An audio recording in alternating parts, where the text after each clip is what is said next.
Hey, what's up, everybody? Welcome back to Wax Packs and Warning Tracks. It's Mojobreak's baseball card podcast. Thanks for listening. If you are subscribed to our podcasts, we're back. It's been a minute. It's Cody. It's Bubba. Bubba, what's up, man? We're back. We're back, man. A lot's happened in baseball, in cards, and the world And life. at large, and in life. Since I've been gone, I talked about it already in the hype.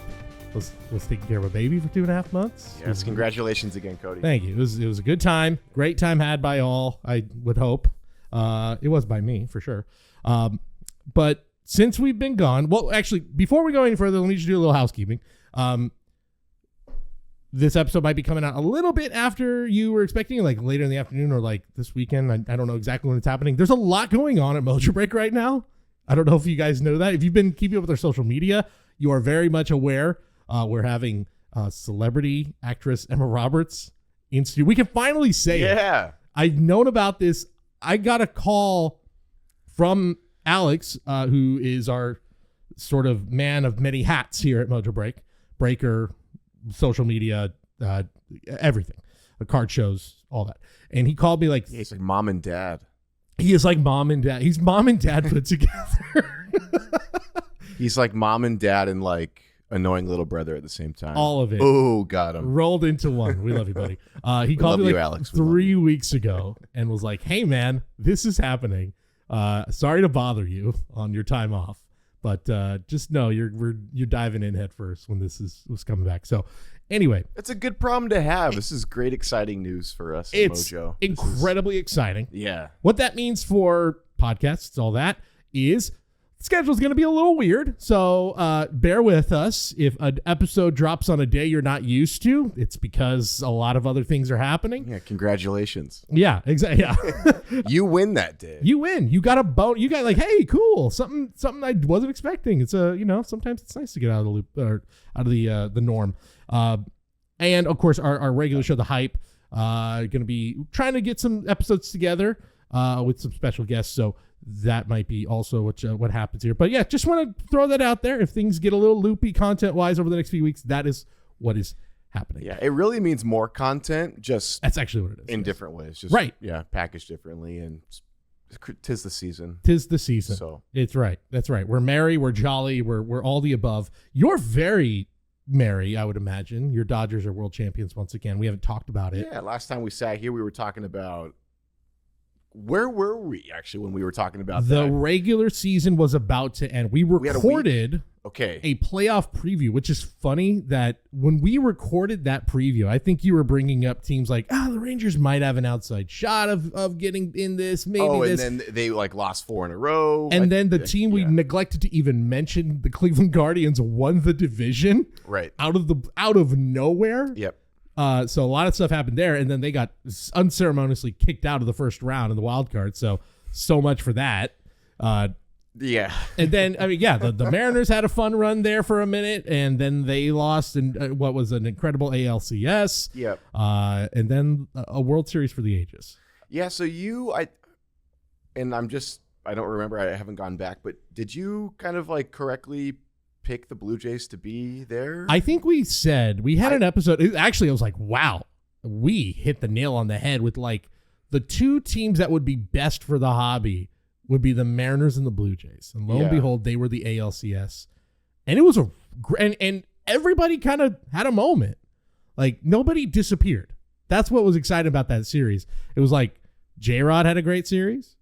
Vladdy, obviously. Dumper. Still hit like they had moments. 3 homers in that series, I think. They all had moments in that ALCS. And I've always said I'm like low-key a Mariners second team guy. So I was actually like, it actually kind of hurt. I was like, whoa, this is weird. Like I've really invested in this team, this playoff run. Yeah. It hurt when they lost. When that home run, when Springer hit that home run in Game 7, I was like, ooh, this hurts. So I can only imagine if you're a diehard Mariners fan, how it felt. Right. So I'm sorry. I know. Who do you root for in that? If you're a Mariner fan, do you go then for the Blue Jays or the Dodgers? I saw a lot of Mariners fans be like, Dodgers. Sorry to everyone. I appreciated the whole like all right, we'll be Dodgers fans because it's like USA, Canada. I'm also a little disappointed that there wasn't enough of that, but I did appreciate that it was like brought up. Yeah. Absolutely. People were still like, nah, F the Dodgers still, but you know what? Yeah. Hey, when you win this much, and now they've won 2 in a row. Yeah, something that first time in my lifetime. It's crazy. No, second time. First time I remember. I was gonna say it's only the third in mine. So and the Blue Jays did it, and I was too young to remember that. Okay, so Yankees they started in '98. Their first back-to-back, because they did 96, they didn't win 97, then 98, 99, 2000. They won 3 in a row. So I was born in 97, the year they didn't win it. Right. Yeah. So literally and the other one before that would have been the Blue Jays in 92 and 93. So yeah, it's only happened 3 times in the last 35 years, basically. Yeah. It's pretty nuts. So I love it. Amazing game. Miguel Rojas. I think I said it. I came out of my hiding for a second in our little work Slack, and I said Miguel Rojas used devil magic, and that's why the Dodgers just won the World Series. So, Miggy Rowe. crazy. Yeah. Still nuts that Just got happened. another bag. Yeah. So Dodgers are world champions again. What that means for repercussions for all the offseason, and it's also a weird offseason where it's like, what's gonna happen like next year? Everyone's already kind of counting down for a potential lockout.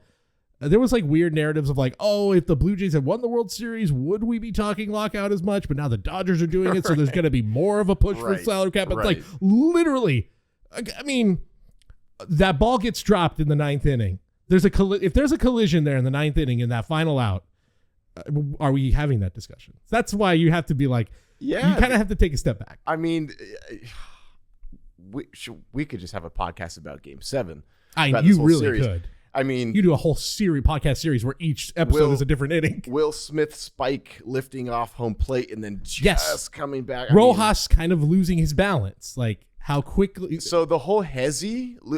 I think Rojas's first instinct was to go to second base there and look for a double play. Go to double play. So I think he's kind of like looking like, is there a play here?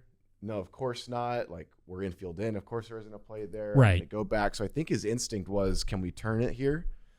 I think he kind of looks over his shoulder peripherally. He sees like Mookie right there on the grass with him, and then 10 feet behind him, no one at second base. The runner that's going from first to second, I forget who it is on first base. He like stops. I mean, that's what you're supposed to do. You don't run into the out there. Let him just like tag you. It was great. It was phenomenal. It was stressful, but it was great. Truly taking my fan hat off as just a general baseball fan. Phenomenal, amazing for the game. Baseball's on the rise. Baseball ain't dead. That was the best case scenario for the game and the hobby and everything, with the Dodgers being the winner at the end of it all. Like, Yamamoto, that was the best case scenario. Just making, I saw the sales very recently of some huge Yamamoto cards because in the wake of this, crazy. The fact that like in the week after, people were like, Yamamoto or Bumgarner, more dominant playoff run. Like, damn. And I can't argue. He's in the same breath. It's Bumgarner-esque. Bumgarner's still, I think, in a class of his own. Yes. I think so, too, because I think the difference is Bumgarner is if he's not on that team, that's not even just not a World Series winner. It's probably not a playoff team. That Giants team just got in. He was still like a 14-game winner in the regular season. He was good. Yeah, he was very good that year. Good. He was the ace. He was the unquestioned ace of the staff. Yeah. No. If he's not there, they are out in the wild card round. Where I think there's still a case to be made. Like the Dodgers maybe could have. Maybe it's hard to envision them winning without Yamamoto. Yeah, I just think like if that's a 4-game sweep, Dodger victory, everyone's like, MLB's cooked. For sure. At least we feel a little different now. At least it's like, you have people misspeaking. I'll say on TV saying that the better team lost, but like at least like you have people thinking that. Right. Like, I from a Dodger fan, I'm like, this is awesome. Like it would have sucked if it was like a sweep. and then everyone's like, boo, like we knew this was going to happen. Like no one predicted that 7-game series. People said 7, not that 7-game series, not an 18-inning game 3, which you were, which I was at. You were at all 18 games, y'all. Good God, we were there early and we left late. Man, that was like a 10-hour day at the stadium. Beautiful. We should have had. Did we get some content of you? Now, if the moment you would have landed, I would have been like, all right, we need a video of you like recounting your day, basically. Right. We needed that as content. Absolutely. I thought it was going to be a quick trip. Yep. We needed the whole like you walking into the studio, be like, hey, where you been? Well, let me tell you about my night, and then we could play clips of Anyway, whatever. I met Trevor Plouffe and Jake Storielli. Did you really? Yeah. Oh shit. Yeah, they got a selfie with them. That's cool. Yeah, they were really, really cool. Should have been like, hey, come on the pod. I wanted to talk pod, and they were having a great time. Oh yeah, no. Should I say? So. You don't want to get in the way. You don't want to talk shop when clearly these guys are enjoying themselves. Yeah. I get you. There's a time and place for talking baseball. Yep. You know. that's a good point. They're their own podcast. So yeah, there you go. That's you. You guys know everything. And Shohei won MVP again. So did Judge. Anything else out of the Scooball won another Cy Young. Paul Skeens now has a Cy Young. On top of the world. And it's funny we're talking about, oh no, now the Dodgers are just gonna go buy every player, and you guys, the Blue Jays losing that World Series woke up the sleeping giant. They got Dylan Cease already. Kyle Tucker, I would not be shocked. They went out and got I kind of hope they get him. I do too, and I think they will. Because I know Bo Bichette would be the more like heartwarming story of like, hey, cool, Bo and Vladdy together. But like they kind of proved they didn't need Bo Bichette last year in the playoff run, right? I know he had a great year, and he's a great player, and wherever he goes, he's going to make that team exponentially better. I mean, he had that big yes, he was injured on and off. He had a big swing off Ohtani, and that big 3-run homer proved to not matter as much. It was still huge. Man, I don't know. I think that's a match made in heaven, Bo in Toronto. Yeah. I mean, yeah. I just think they could say, you know what? Let's go Clement. Let's go Jimenez at short. Let's get maybe a cheaper option at second. Get like an ironclad defense, and then put our slugger in right field and Kyle Tucker. That's where we're going to put our money. Yeah. Who gets Bo? Because what kind of? I think Bo gets the most money from Toronto. Yes, I think no other team I think values him more than Toronto. Yeah, I think every other team starts looking at the injury, starts looking at the weird like halves that he's had, where it's just like, whoa, what happened to Bo Bichette? Because the only teams that feel like, okay, they actually need either a shortstop or really a second baseman too, like Atlanta pops to mind. I don't know if they want to make that kind of financial investment. No. They're not the kind of team that makes that kind of financial investment. Yeah, I mean, the only other one that like because that was say it. I was gonna say Mets, but like not who I thought you were gonna say. No, Dodgers. Yeah, Teoscar's on the chopping block. He's gonna get traded. I think Teoscar and Dalton Rushing go somewhere for someone big. So basically, you put him at second, and you put him at short, and you move Mookie back to right. Mookie back to right. That makes a lot of sense. Makes a ton of sense. Yeah. Sorry, Mookie. Mookie, you kind of lost your mojo a little bit. I think, you know what? And in a way, I think you would be like, oh, thank God. He needs to get his swagger back. Yeah, he does. Yeah, he does. Dude, he kind of was like beating himself up over that World Series, and it was not a great performance by him. He just kind of disappeared. Yeah, and then he goes to the post game table with like Jeter and Big Papi and all those guys, and they're telling him like, hey Mookie, you got to look after yourself, stop being so negative, like you're the man. He's like, yeah, I am, guys. I'm like, what am I watching right now? It's like a therapy session. Yeah, like this is like little Bobby, in Little League, trying to get his little pep talk. Needs it for sure, but like good. I know it's weird when it's like a a former MVP, World Series champ, multi-Gold Glove winner. Hey, but it just goes to show you, even guys who have literally reached the highest of heights in the game can have these moments. the humanity. Humbles you. Yeah. Yeah, respect. He gets that. Then he comes through with that big hit. Yep. Game, what was that, game 6 or 7? I think it was game 6. 6. He had the big hit. Yeah. Game 6 was his game where it was like, that's the Mookie game. So he still had a game where you're like, they win because of him. Yeah, unassisted double play to end the world, to win the clinch the World Series. So So a good bow on that. we're gonna talk a little later on about the winter meetings are basically Today? Everybody's Tomorrow? flying in probably right now to the winter meetings. They start as we're today? speaking. Yep, they're starting. Well, they start technically Sunday. Oh, okay. Everybody starts showing up. Ever been to the winter meetings, by the way? I've never been. Yeah. It's got to be an electric lobby, though. Went there. That lobby bar. Yeah, Yeah. 2014. I went there. San Diego. San Diego, sweet. San Diego. Was it 14 or 15? I can't remember. It's been a while.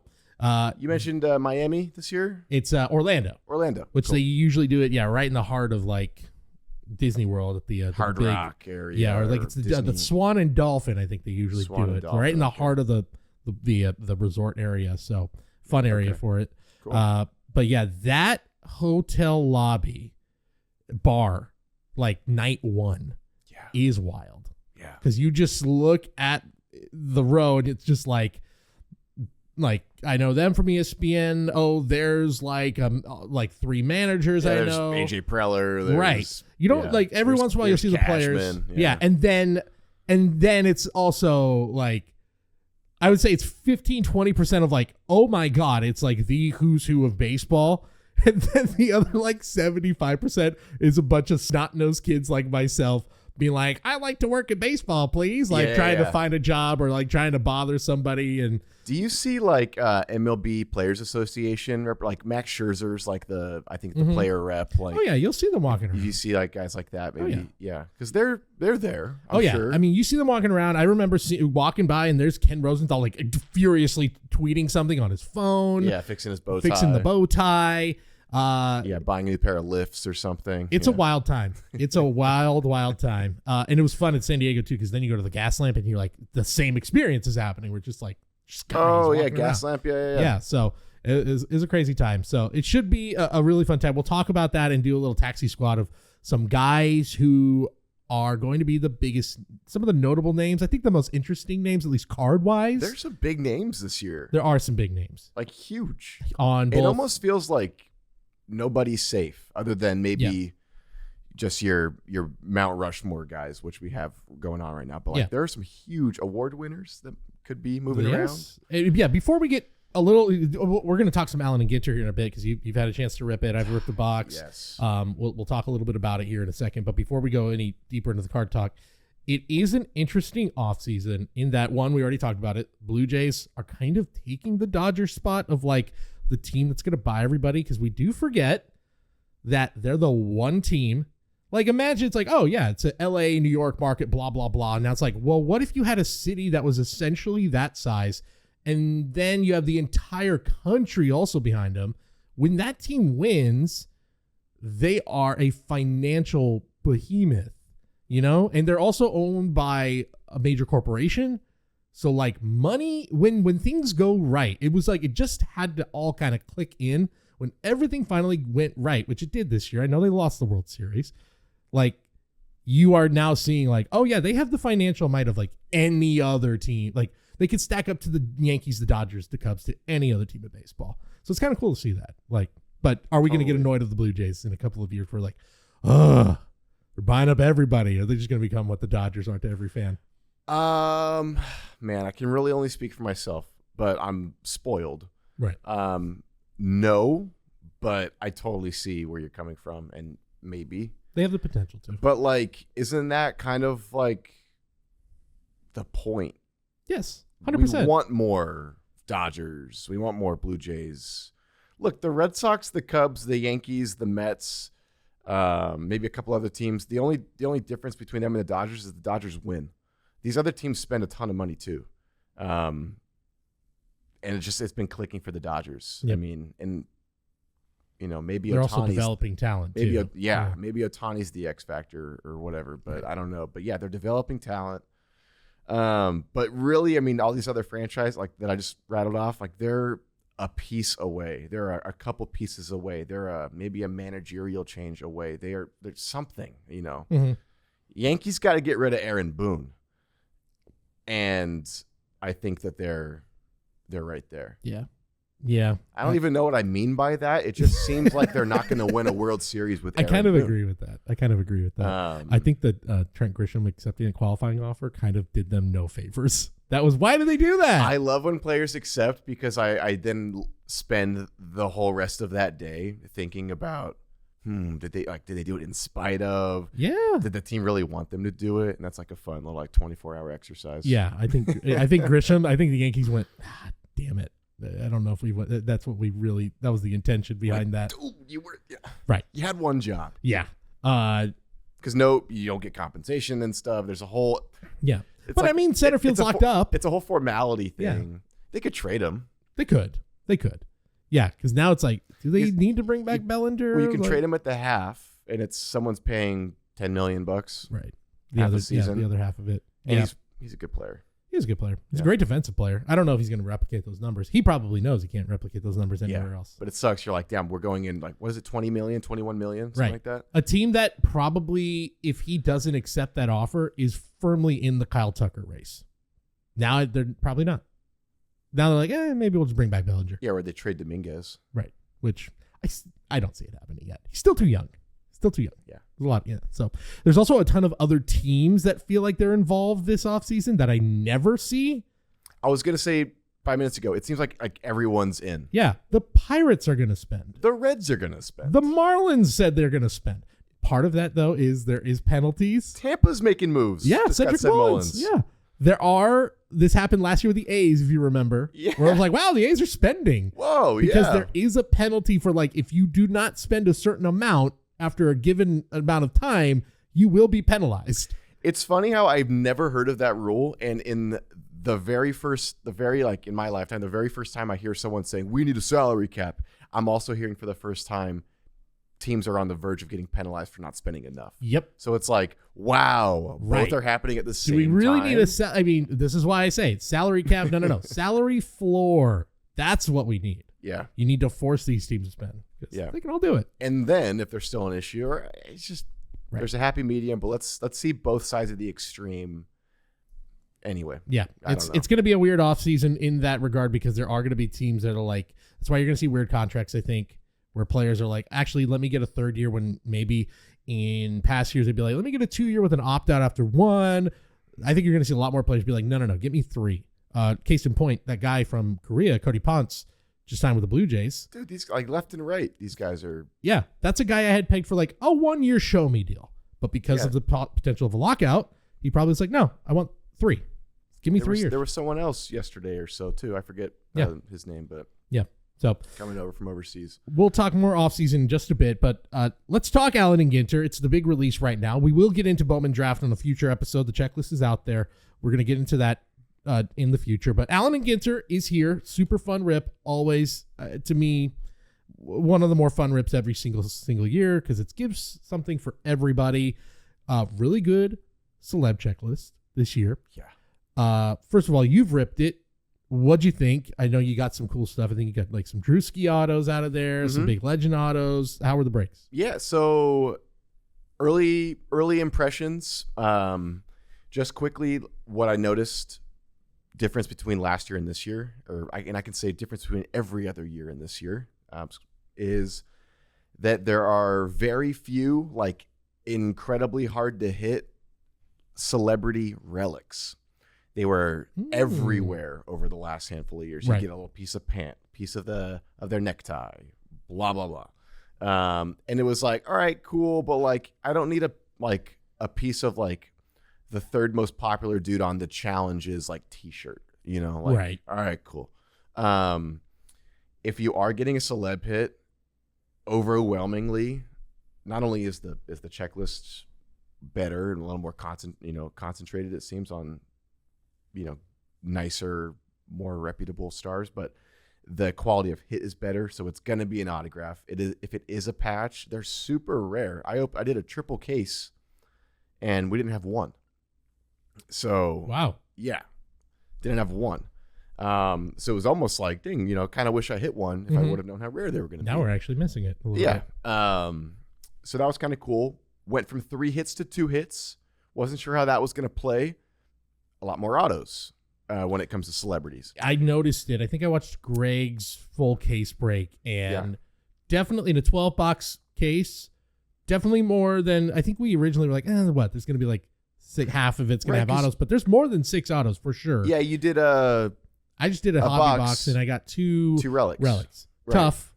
But yeah, it looked like there were boxes with 2 autos. There were some with bonus. Yeah, it looked like it was pretty spread out. Yep. And then I also noticed that there was not really no chili cheese dog this year. Yeah. So there was less fanfare. State birds and something else. Yeah. Like sea creatures are kind of a thing this year. Yeah, fish. Fish and birds. More or less. Yeah, give me the there food. was a shark. There was a great white shark. Yeah. And a whale shark. Yeah, give me food. Yeah, I missed the ballpark bites, as they called them. But they had that like in addition to the birds and all this stuff. So it seemed to be like, I don't know, if you could just like no pun intended, like ballpark it, what percentage in all past years was it baseball to non-baseball? Ooh. I was kind of thinking in past years it was around a 50-50. It felt like that. Yeah, I was going to say. It feels like it was pretty 50-50. I think it's about like 70-30 baseball now. Really? Yeah. Now, more baseball hits. And really the I'm not going to say omission because people were saying, because I was like, they got rid of celebrity relics. And people were like, no, they're still in there. They're just super rare. Right. And I did end up seeing some on eBay.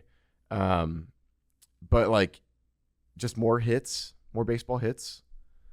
There are less like non-baseball subsets. Like they just straight up don't have food in there anymore. And then they do have like some cool World Series sets that they added. So they're like more like baseball team sets. Okay. Yankees sets, Dodgers sets. And so it just kind of, it felt like Ginter, but just so much more baseball. And I kind of love it. And I also kind of felt like I was missing some of the novelty aspect of it. Yeah. Because the price did go up a little bit. Yeah, the price goes up. I mean, I do love some of the chases. Like the light up card chase is really cool. Mm-hmm. The cut autos look great. I think I actually saw, I don't know if we're going to have it posted, but we did see a customer got I think bought a case from the shop and got a cut Mickey Mantle. Yeah, pretty cool. Pretty cool. And I do like there's more inscribed autos this year from celebrities. Yeah, they have those booklets. Yeah. I'm going to butcher it, daguerreotype. Oh, right. Yeah. So, look, they're adding, I can't figure it out. DeGuerro or something like that? Yeah, and they're all redemptions because it looks like a Harry Potter book. They look very cool. You know, like an old... Yes. Oh, like the moving... The one that grabs your hand. Yeah. I know what you're talking about. Yeah. They are looking... Yeah, so there's a lot more of these special like premium hits, I feel like, that we haven't seen in the past. And so does that justify what? Really about $5? It wasn't that big of a price increase. Like $5 more, $10 more? So what was interesting is that like on all like the, like the big retailers, secondhand retailers and stuff that, always, have competitive pricing and blah, blah, blah. Your go-tos, once the manufacturers sell on their site. Right. The manufacturers hadn't sold out, Topps hadn't sold out, but there was a significant gap between the secondhand and the web and Topps. It was like one of the first releases in a long time that I can remember where Topps hadn't sold out, like right away or within like, the first handful of minutes. So I think for most of the day on release day, there was that $139 price point, which I think is right on the money. Right on the money. 150, I would say. But like there were some places like we're in the 180 range, which I thought was maybe a little high. That feels high. So maybe a little market correction. That 150 range. I think they're probably sold out on Topps website now. Yeah. For sure. But I think we were talking before we ripped, or the other day before the pricing increase could be a little weird because they also went down on hits. after ripping a handful of cases. It was a fun rip. It was really nice. The quality of hits improved. And that's what it is. And that's where they're going to, the quality of hits has to be better, which it seems, from the breaks I've seen, from the hits we've gotten, does seem it's to nice. be good. Yeah, the chrome, I know you want to talk about like the chrome. We don't have Allen Ginter chrome anymore. Right. There was more chrome. Would have liked to see a little bit more chrome parallel action, but Same. Chrome minis are cool. And the chrome refractors are beautiful too. They're very nice. Very, very nice. Yeah, it's it like does. one of the nicer refractor cards. It's like a finest refractor. Essentially, you are replacing a numbered chrome card with a hit. Mm-hmm. That's essentially what it is. Which, vice versa. A hit with a numbered chrome card. Honestly, like, I would rather have a low numbered chrome of either a great player or a big celebrity than like another napkin relic of, Dansby Swanson. Right. Like, Sorry. What would you rather have? Sorry to Dansby. But you're right. Like, what would you rather? Because that's what it is. The third is always just kind of like, well, and that's, there's always a very clear third. Yeah, I got Edwin Diaz, Oh, mine didn't get a pinstripe, bummer. Right. Right. Or you have the chance at like, cool, I have a number to 10 of whatever, Livy Dunn or Shohei or Drewski or whatever. Yeah. Like, that's going to do really well. Topanga. Last year, Topanga was a big chase. Exactly. Yeah, that's awesome. Yeah. Did I see this right? I'm fact checking myself because the other thing that had been kind of carrying the non-baseball the last couple of years is Fanatics utilizing those exclusives. The fact that like the first year was like, well, the first Wemby card you can get is Allen and Ginter. CJ Stroud was a big one. Yeah. Bryce Young, all these guys. This is the first year, and I get it. They now have the NBA license and they don't need to throw the basketball players in. But like Cam Ward and Jackson Dart are in here, right? Correct. That seems like that would have been a kind of a slam dunk to put them in here, but they're not there. It's a little surprising. There was football and basketball, right? Those were the two. Were there any other athletes that they threw in there too? No, it was mostly, I mean, they still have the like. They have surfers. There wasn't like a Usain Bolt this year. No, there was not. Yeah, I'll take a look again at I've got it up right now. Yeah, that's a good call. Of the non-baseball, but yeah, it's good call. Yeah. There is a weird lack of like non-baseball athletes in this year's set. They've gone all in. Dario Franchitti's in there, right? He's a racer. Yeah, right? Am I right? Yeah, okay. I just should know that. Yeah, like Daria. Yeah, there's not many other. Well, you have Scott Boras in there, which is kind of funny. Yeah, we pulled an orange Scott Boras. Did you? Non-auto, but that's like awesome. one of those chromes. Really cool. Yeah, there is a pretty big. There's just a total lack of really any other big non-baseball athletes, which is not normal for the last few years, at least, of this product. Yeah, I would say the non-baseball spot isn't very deep, but it is still very rewarding. And I've seen for like break prices, the non-MLB spot per case. I mean, I've seen it everywhere. Yeah. And it just sells out. It's the first thing to sell out instantly. I mean, when you're looking at, and I've seen some, what I think are just ridiculous, insanely high prices, and it's the first thing to sell out. Yeah. It's like, why not? I mean, yeah, I'm looking right here, like just at our break, 2 Drewski autos, one of them numbered. Like those do dollars, dude. Yeah. And he is huge, and he's super popular. And Fanatics is putting him everywhere. He was all over Fanatics Fest. Oh yeah, all over the place. You got, I mean, and then just legends like in here, like Al Pacino is in here. Yeah, it's crazy. Yeah. Bryan Cranston, which I know I think that inscribed one got hit, where he said let's cook or something. I think that was the inscription. So pretty cool. Yeah, it's incredible. Larry awesome. David, we saw the secondary market on his autos is crazy. Thousands. Yeah. When it was, in Topps, was it Series 1 or Series 2? I can't remember. Series 1. I think it was Series 1. Yeah, that was huge. Obviously, you mentioned Drewski. Hey, that's a soon-to-be friend of Mojobreak, Emma Roberts, in there as well. Yeah, it's a really, really good celeb checklist, but I did think it was kind of notable that they're not using especially specifically Cam Ward and Jackson Dart. Especially, I mean, I guess they can't foresee all this stuff. because Jackson Dart would have done pretty well. That would have been a huge add to this product, I feel like. I know he's been hurt on and off, but like I think most people are like think he's a dude in the future. So can't speak for Cam, unfortunately, right now. Yeah, I don't know. I just kind of feel like, and I think about like the Bryce Young and Carolina, that they're just some like doomsday teams. It's just like, just you go to those teams and nothing's gonna. What do you happen. expect? Yeah, you're doomed. Which sucks to say. I mean, the Jets are like that too. Yep.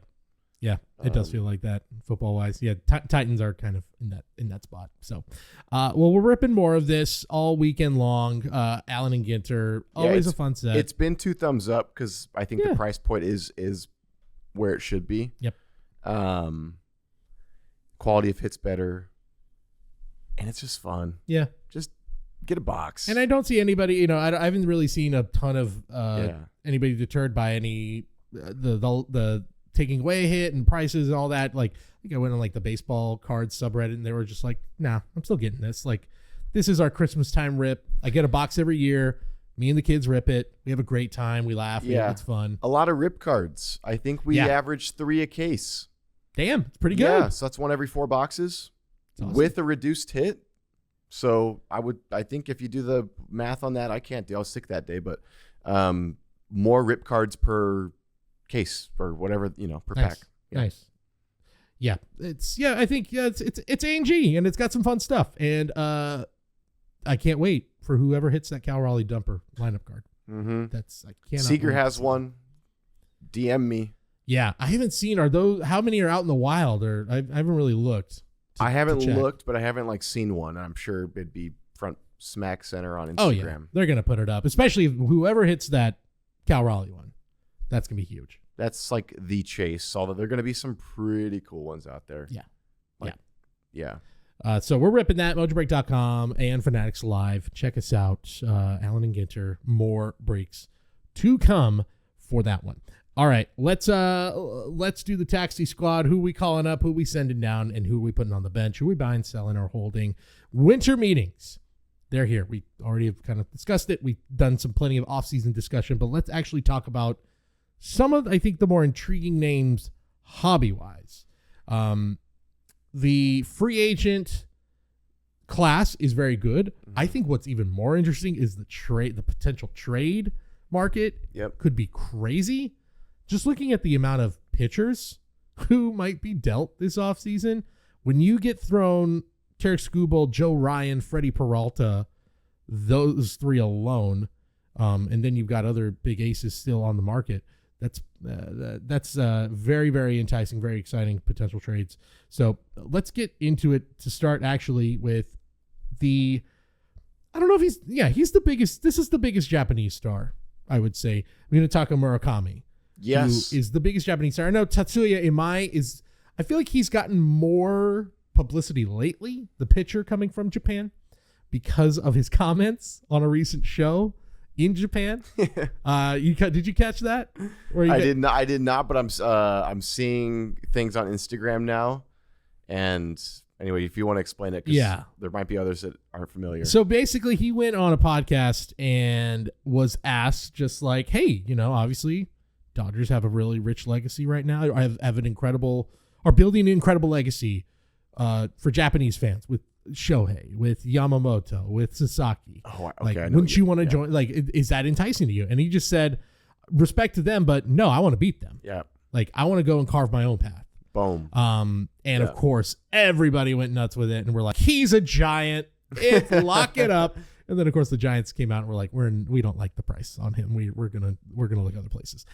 Still, that's news. That's very interesting. But talent-wise, Murakami for sure is the guy that I think we have been even thinking about for a longer time than that. I can remember last year, I think it was the last World Baseball Classic.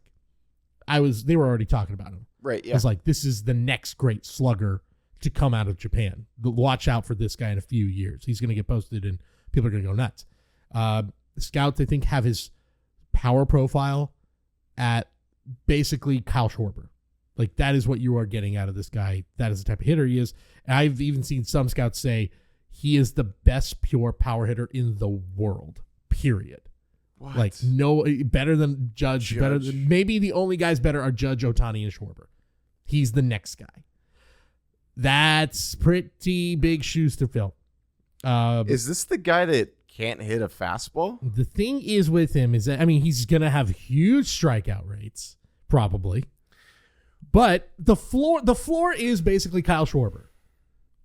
A lot of people would like Kyle Schwarber. What do you mean the floor's Kyle Schwarber? That's what I've been hearing. Now, again, it probably isn't. It probably isn't. But the floor is a lot higher than we're expecting here for a guy of this caliber. That's all I've been hearing about him. I've been seeing the video. I can't. I'm hearing what you're hearing. Yeah, and I'm hearing. Okay, and I haven't done the research. Right. As much as we can, basically. What is going on with this whole fastball thing? You know, that I need to dig into more. I think 93 miles per hour was a number getting thrown around. So now this is the thing, though. It sounded like I was in the box or something like that. No, you're right. You're right. This is definitely a thing, and I think it's just a general thing for players coming out of both Japan and Korea, is that you have the pitchers aren't throwing as hard. They just aren't. There's always been a little bit of will this translate over to MLB? The concern was there for Shohei. Oh, is he going to be able to hit fastballs? Well, he's good enough. He's going to adjust. He's going to figure it out. Got it. You saw it last year, I think, with I think Jung-Hoo Lee last year, you saw like a huge jump of like his batting average against fastballs from year 1 to year 2. He just needed a year of adjustment. So I think if the guy is good enough, he will adjust. Sounds like this guy is good enough. From all scouts, all prognosticators, this guy's got the juice. I mean, 6'2", 214. He looks imposing at the plate. He looked great in the Classic. He did. He looked fantastic. Thing I was like, is this guy that can't hit a 93-mile-an-hour fastball, is this the same guy that we were watching, months ago? It's like, because he was hitting fastballs in the World Baseball Classic. And this is the other thing, too, of why I am kind of like... Maybe it wasn't. I don't know. But. The old way of thinking about it, too, where from 15, 20, 50, even to 15 years ago, where we're like, oh, can they make those adjustments? Like, well, they already are. So a lot of these guys are playing in the World Baseball Classic against the best of the best. I know it's basically spring training, and these guys are getting ramped up. But, there were guys throwing... I remember, from the last World Baseball Classic, Camilo Doval came in, I think when he was at DR, and was he struck out 3 of the best hitters in baseball with over 100 miles per hour. So these guys are facing velocity. Yeah.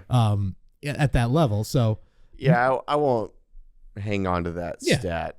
Who knows where that stat came from too? It's probably. I think it's a concern that people have had, and it's not. I don't think it's out of the ordinary to think that that's a legit concern.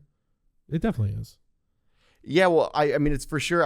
If it's a legit stat, it's a legit concern, and then I'm just surprised to see him. Or I'm surprised to see the most amount of dollars hovering around his name. Yeah, I mean, here you go. So, what about Amai? He's probably looking for 6 years under 50, which I mean, at this point, that's like the new standard. That's standard for a 2 or 3 starter. That's the new standard. Yeah, that is what it is. That is the cost of doing business. Yeah. If you are a number 2 or a middle of the rotation, top of the rotation starter. The 2025 World Series champs, who'd they go to when they needed help? Yeah. They went to starting pitching. Yep. Exactly. All four starting pitchers in Game 7. It's pretty nuts. Yeah. 2024, which I think last year was last year Murakami played in 69 games, still hit 24 home runs. So his last full season, though, if you want to kind of okay, he's going to be a three true outcome guy, 180 strikeouts in 500 at bats, 105 walks. So yeah, that certainly sounds like a Kyle Schwarber type. That's what he's going to be. Mm-hmm. But also, 33 home runs in 143 games. He hit 56 in 2022 as a 22-year-old. Very exciting guy. Out the gate, I mean, we're not really buying him because there's not much to buy, clearly.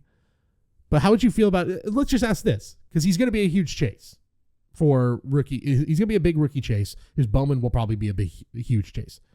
do you just flip him instantly at right out the gate? If you get a big Murakami card, you just flip it instantly. Yeah. Yeah, the fastest flip.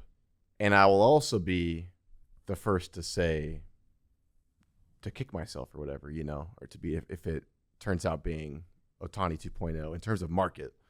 I don't know. I feel like I sound super speculative and which maybe I should be, or we should be, or he's essentially an unknown. Yeah. His first card would come through Bowman, right? Yes. Or would he just have a rookie card?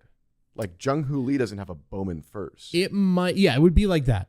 It would be essentially his rookie card. Again, similar to Ohtani, where it was the rookie card is his Bowman first. Okay. It wouldn't say first Bowman, but we would all treat it that way.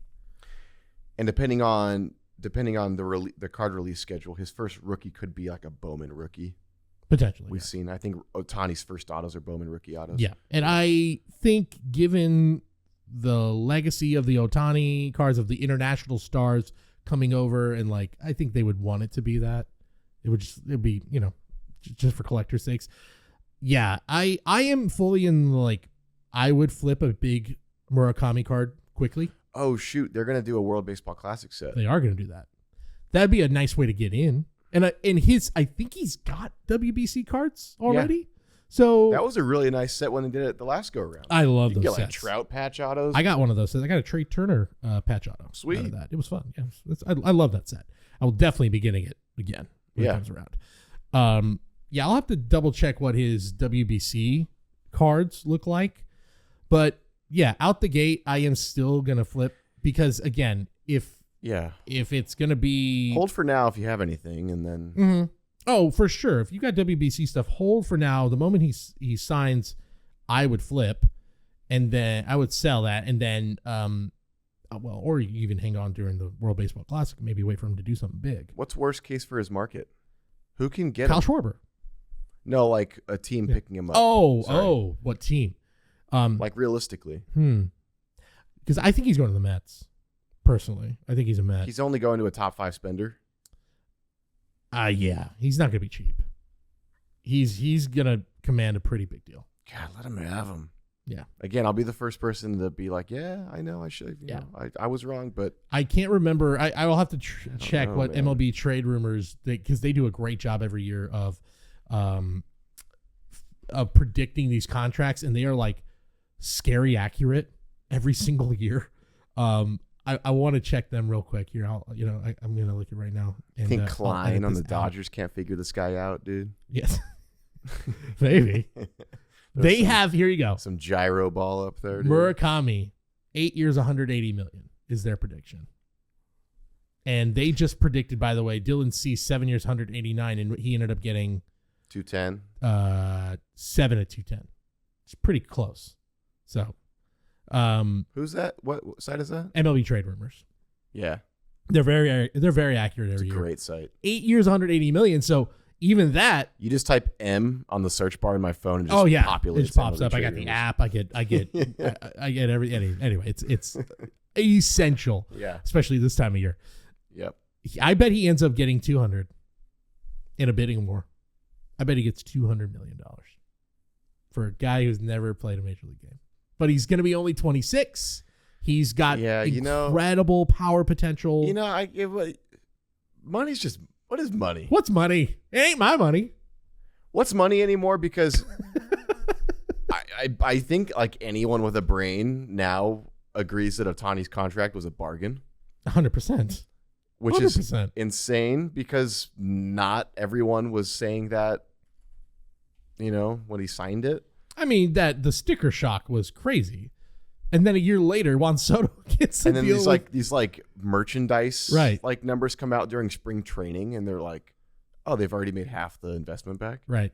I do have, by the way, here you go. I finally found it on Card Ladder. This is a... So what is money, Yeah, exactly. A one-of-one foil fractor. Give him $500 million so he picks you. Right. And then just do a good job marketing him. And defer it for the next 25 years. Do a good job marketing him. Yeah. That's it. Who cares? Yeah, have him shake some hands. Yeah. Dude, give him the Bobby Bonilla. Get him meet and greet. Bobby Bonilla. Yeah, drive him around on one of those little carts they do. They drive Bobby Bonilla around on a little like injury cart. There you go. Yeah. Yeah. Hey, if he's hitting 40 bombs for you, it's going to be worth it. No one will worry about the money. They got to get Bubba on one of those carts, dude. Yeah, they do. Yeah, we need to make that happen. Dude. PSA 10 2023 Topps WBC Rip a pack foil on one fractor. of those cards. We got to, real quick while I'm on the thought, yeah. you and I got to get on the Zambonis and rip a pack, do a pack battle. Oh, my God. Zambonis. Okay. Dueling Zamboni pack rip. We need to, look, Emily. we have a connection. E-Rex. We need to call Emily and see if we can make this happen. Just for reference, this is his WBC, his best sell, PSA 10, one of one foil fractor, $8,831. Actually sold last week. Sick. So people are preparing. There we go. So don't listen to us. Listen to the market. Yep. Sell. Sell. But wait. Yeah. Okay, so hold. So because you have data. Mm-hmm. You're probably not missing out. So just hold. Because that's not going to be his most valuable card. Right. And then wait. Yeah. Gosh. Yeah. His Bowman Super, I would imagine, is going to be that'll be top of the. That's not an auto, or is it an auto? That card you're talking about? That is a non-auto. Okay. Nearly $9,000 for a non-auto. It's a paper card. It's foil fractor for a paper one of one. Yeah. His market's going to be healthy, very healthy, Good. both for. And for the record, I hope I'm wrong because it's only good for baseball if this guy pops off. I want this guy to, and I think I heard that stat about the fastball. I know you guys heard it too, and I'm just like, what are we talking about? Yeah, he'll adjust. Good hitters adjust. Yeah, I wouldn't be surprised. Maybe it's a couple of you might see some growing pains, but yeah, I think Josh Nashid was throwing 93 in high school. There you go. Anyway, that's a deep cut, by the way. Let's move on to a guy why I think the Mets are getting him, because I think they're moving on from Pete Alonso. I think it's finally happening. I really wanted Pete to win one there. I know, I do too. I think Mets fans want it to happen. How do you not win one with that team? Yeah. I've been saying for the last handful of months, one more year, one more shot. Give him a Bregman deal. One more shot with that team. Make a couple additions. Get a pitcher. Mm-hmm. Give him a Bregman deal. Cohen can afford it. Where he's getting $40 million a year with an opt-out after the first year. And just try it one more time. Dude, I would love that. I think Mets fans would love that. Peak Soto? Are we at peak Soto? Is he in his peak? Look, it's funny how there was a discussion about, oh boy, Juan Soto, disappointing in his first year. Yeah. And then of course and then he finished third in MVP voting? Give me a break. He didn't have to play the first half, which he almost didn't play the first half. It seemed like on paper. Yeah. And then he was like, if it was, if Ohtani didn't pitch, Right. he's the MVP. Maybe true. He also, Juan Soto did not play the field very well last year. He did not have a good defensive year. Yeah, but he is destined for DH. Man, but regardless, he's a once in a lifetime hitter. Yeah, that's a generational bat, and we've known it. We've known it for 6 years. Yeah. And I'm so happy it's happening. And it's not like it hasn't been happening. It's been happening. Yeah, it's a World Series champ. Yeah. It's true. No, forget that. But very Miguel Cabrera. I feel like we're on the path of Miguel Cabrera has a World Series, but he won it when he was literally 19. It's kind of we're on that path. We're like, well, you got one. If he becomes Miguel Cabrera, awesome. There are worse guys to become. Yeah, amazing. First ballot Hall of Famer. A whole bunch of worse guys. Triple crown. Yeah, that's a guy that can win a triple crown. Yeah, he's got to have a good first half. But he hit 350 that second half. He was insane in the second half. He's an incredible player, and it would be a shame if they tear Pete away from him. Oh yeah, we were talking about Pete. That's right. We're talking about Pete Alonso. Juan Soto's market, fine. Yeah, whatever. If you can, be good. Yeah, he's fine. He's locked in. Pete's market. So I actually have it right up here. Is a big sale back in October. Listen to this: 2016 Bowman draft, first Bowman, black refractor, PSA 9 auto. Sold for just under $30,000. That's a huge card. Huge card. It's number 10. That's the biggest Pete card that has sold in a while. That's a huge card. Yeah. Is that to me? So people are letting go of their big Pete cards. There was also a red refractor that sold for just under $15K also in October. What's that? What's that all about? February, there was a PSA 9 red that sold for $9K. Is this get rid before he's wearing a different uniform next year? That's what I feel like, because this is why I'm like, you better sell now, because this just confirms everything that I was already like. I feel like now's the time to sell. This week on the Hype, we were doing sort of like our annual state of the hobby, and we're looking at the biggest risers, the biggest fallers for cards. And the name that came up as the number one baseball player, like very notable baseball player that fell, there was a few prospects, but like actual vet, Rafael Devers fell. His market fell over 50%. I concur. Yeah, top to bottom, all aspects of the hobby, he is not what he used to be. No, and yet you look at. I know the batting average was a little low, but like. Then it got good again, though. The power, you look at his, after like that first month with the Giants, the power numbers are there. Yeah. Like he looked like himself again. Yeah. So that isn't about talent. He's going to be good for a long time. Yeah. That is simply about Red Sox collectors went, oh, bye-bye. You're not our guy anymore. See you later. We're jumping ship. Yeah. I even thought there was an opportunity for that trade to be a really good thing for his market. I thought so too. I mean, it still could. There's a lack of Devers stuff on the Giants. We just got the first cards. He's kind of a hard guy to root for. I'm going to be rooting for him. I've enjoyed him. He's a fun guy. I think he got a bad rap in Boston from everything I had heard about the way things went. There was some ups and downs. I understand. There were some things that he probably didn't handle well either. But everything I've heard about that front office, I'm just like, yeah, I wouldn't want to be there either. Very cold and calculated, robotic. I wouldn't want to be there. So I get it. Yeah. I'm also biased as a Giants fan. So what a treat going to see him play baseball. And I'm very excited to see a full season of Rafi Devers. Yeah.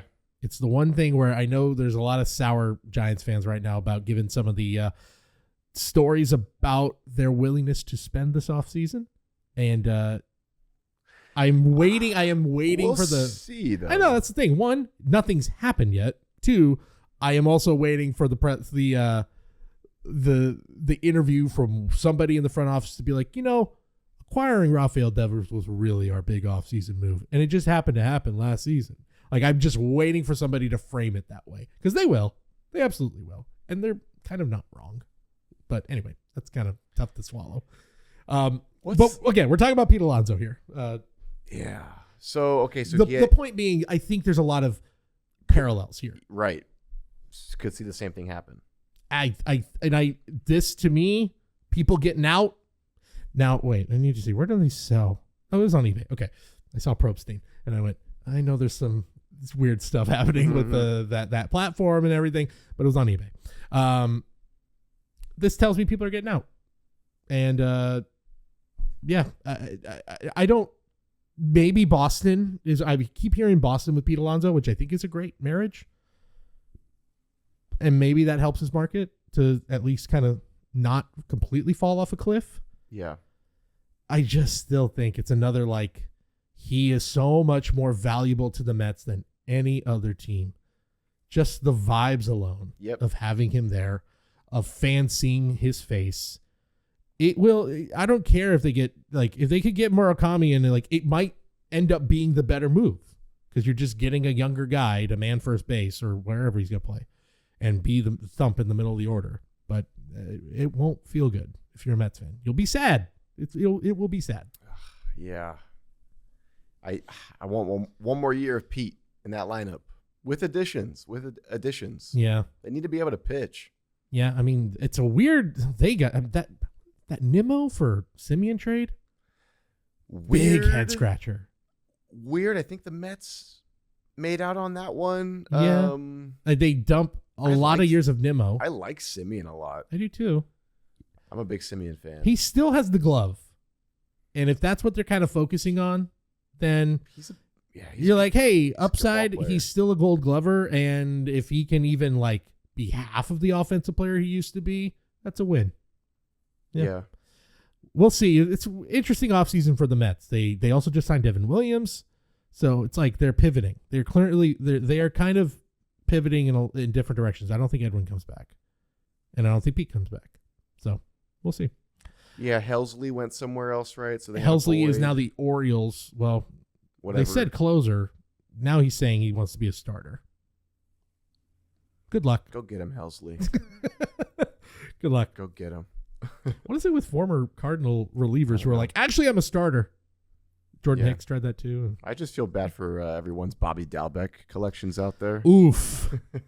Oof. Talking about Red Sox first baseman. Yeah. Red Sox for Tristan Casas, isn't he going to be healthy? This is the thing I keep.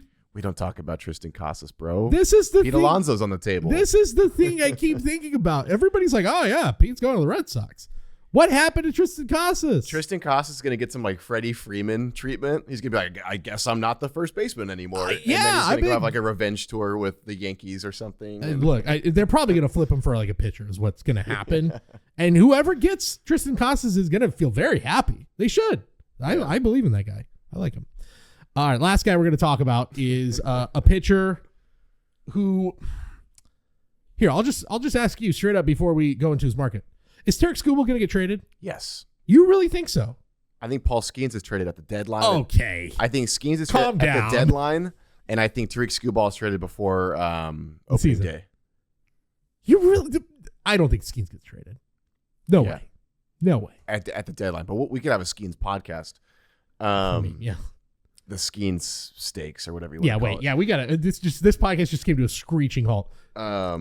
I know everybody. I think Skubal gets traded, but yeah, and Skeens. I can't. You know what? I think it happens at the deadline because I think what does happen first is the Pirates make moves. They don't work out, and they say, "We tried. We tried, quickly? Fans. Hey, fans, we tried. Okay. Can't say we didn't try, fans." I'm gonna put a pin in the Skeens thing. We'll talk about that on a future episode. Fans, we really tried to get that debut patch back too, and get him in the seat. Get that fan in the seats for 30 years. We tried. We didn't do it, but we couldn't do it. Tarek Skubal, though.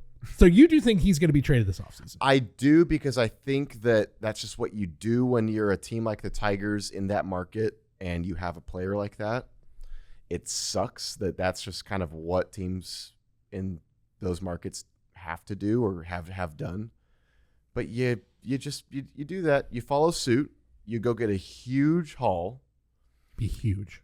And for just 1 year of Skubal, it's still going to be massive. And you don't do like just give us your 5 best prospects.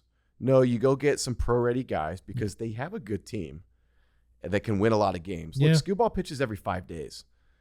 They win a lot of games in between. They win a lot of games.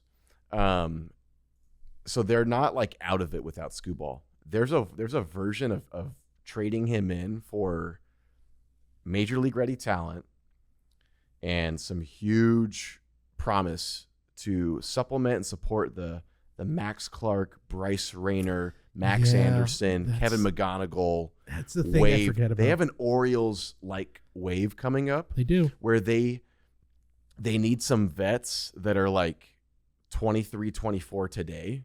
They're going to be 27, 28 when the Max Clarks, the Bryce Rayners of the world are ready to play 162.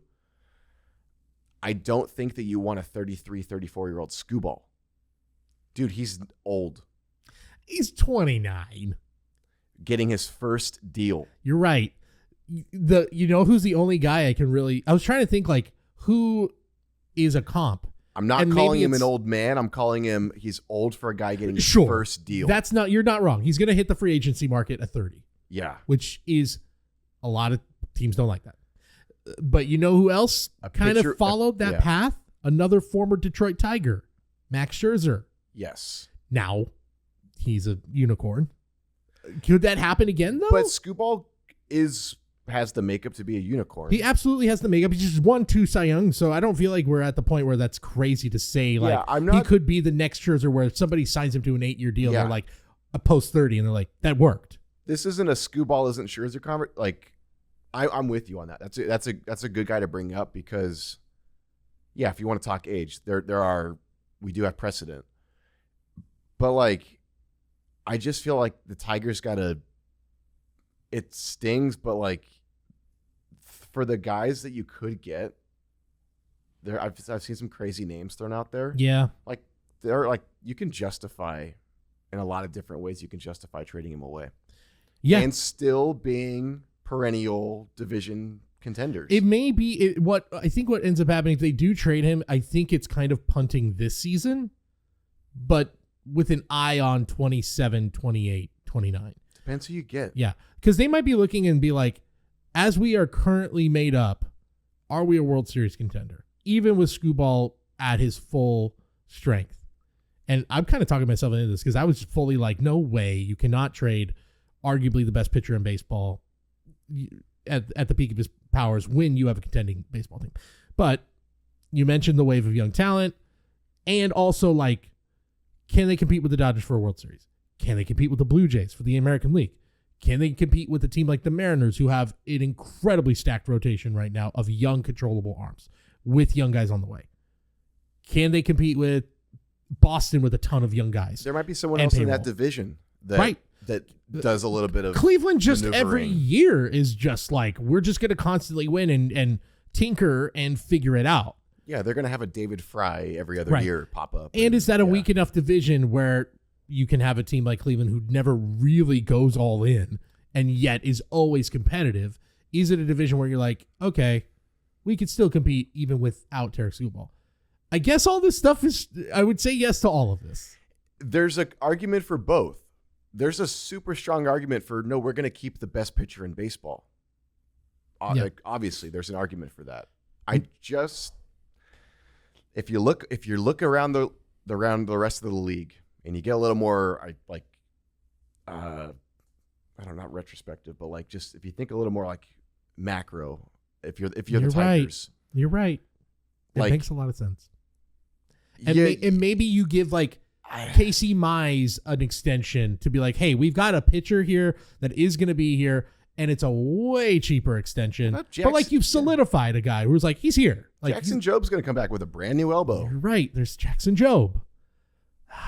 Boy, hey, how about our guy Brant Herter? Right. That's right. Brant Herter. Is he still a Tiger? I don't know. In terms of his market, fun one to watch, and they better not get fleeced. I don't think they will. This is totally. I feel like more often than not, when a big name gets traded, the court of public opinion is that team got fleeced. Yeah, and guess what? More often than not, this is the thing, and it's why it's hard when you're like, especially when you're so invested into a team and like your prospects get traded and go, oh no. But like, more often than not, the team that gets the big star is the team that won the trade. Yeah, I mean, the Tigers need to look no further than they have one of the most infamous trades when they got Miguel Cabrera and Dontrelle Willis. Yep. And we went, oh my God, they gave up Cameron Maybin. That's crazy. Yep. I mean, and then Miguel Cabrera got him to go to Triple Crown, AL pennant. Yeah, come on. Like, I know D-Train didn't really work out. That was a bummer, but you know, you got Miguel Cabrera. We love D-Train. I love D-Train. Good Dodger announcer now. That's right. He's the Dodger announcer. Mm-hmm. Come on, he's a Bay Area guy. What's he doing down there? Anyway, I get it. I think he works for Fox. He lives in LA. That bad, that's baby. What it is. Very quickly, his market, which, given where I would imagine he get traded to a team that will want to sign him to an extension because they're going to have to give up a lot. So I think wherever he goes, if he does get traded, that's his home. Although he's a Boris client, huh? Maybe not. We'll see. His 2020 Bowman Chrome Sapphire. Yeah, but 5 years is good for a 29-year-old. Oh, he ain't going to look for 5. He's going to be like, give me 10. Dude. You know it. Who's going to give him 10 years? There will be someone. Pat Parasha, 1 of 1, PSA 9, $10,370. That sold on November 29th. Very recent. Wow, last week. So, still, I mean, look, it's not scheme numbers, but like for a guy who was a bit of a late bloomer, now has 2 Cy Youngs under his belt. I mean, yeah, $10K. I would sell. I don't know that another Cy Young makes that a $20,000 card or $15,000 card. A World Series probably helps a lot. He goes to, let's not out of the realm of possibility that the Dodgers, because they have a lot of prospects that are very enticing. Can he win an MVP? Sure. Absolutely. Absolutely. Yeah. I think he's a guy who's very capable. I think you have him and Skeens right now. I was going to say, you just said, I think he wins one before Skeens wins one. I think we're in a special spot where I think there are two starting pitchers who are capable of being the MVP Cy Young combo right now. Yeah. They're that dominant. Yeah. Yeah, they pitch in divisions that allow their numbers to look a lot different than others. Where does he get traded if he is getting? Yeah, exactly. Yeah, I'm kind of in the. It's like a weird backhanded dig. Yeah, I know. I shouldn't have said that. But. I am kind of in the hold mode here because I want to see where he gets traded. If it's a big team, sure. Yankees, Dodgers, right? That market goes up. Yeah, exactly. Where do you think he gets traded? Since if you think he's getting dealt, where do you think it is? Someone that has the prospects, the money, and well, not the money because what he's going to get probably $15 million next year. Huge bargain for a guy of his caliber. I think I was going to say Boston. Red Sox have it, but do they then? Because also they're going to want to get him with the intention of extending him. Yeah, they just gave Garrett Crochet a huge deal. Do they want to basically lock up? I mean, there's worse guys to lock up your rotation for the next few years than with Crochet and Skubal. Yeah, Cubs trade Matt Shaw, maybe Ballesteros. Matt Shaw, Ballesteros. They just got a guy, Wilfred De La Cruz, their top guy in their Bowman actually Chrome. Makes a lot of sense, and it's kind of the perfect move for them. You try to hold on to Horton, but you might have to get rid of Horton. But you try to hold on to Horton. I think you have to give up a major league ready pitcher to get him. You have to. Oh, they don't have like a Boyd? Yeah, but he's a little older. So yeah, they would want someone like Horton, who they're like, cool, we can have him ARB years. Yeah, but it's like, how much do you get better if you're the Cubs, right? With Skubal? I know, but if you're giving up Horton, you're giving up Shaw. I feel like they're getting a couple arms back. Imanaga accepted the qualifying offer. That was a weird that was weird. That was very odd. And then he just ends up back anyway. It's kind of funny. But they're getting a few guys back. If you get Skubal, I mean, look, you take Tarek Skubal. So it seems like teams with money, because Skubal wouldn't go anywhere that wouldn't be able to give him a big deal. Right. And again, I don't know if a team is going to be, especially if it's a Boris client. Arizona. Now, I think there is a chance that it could end up being a Corbin Burns situation where it's like a team that feels like they have a shot to win a World Series this year says, F it, let's take a shot. Do the Angels give up Caden Dana and Christian Moore? If they did, look in the mirror, buddy. That's what I'd say to the Angels. Look in the mirror. Do you really think you're a contender? Skubal looks like he needs a tan, maybe. Good Lord, that would be. Okay.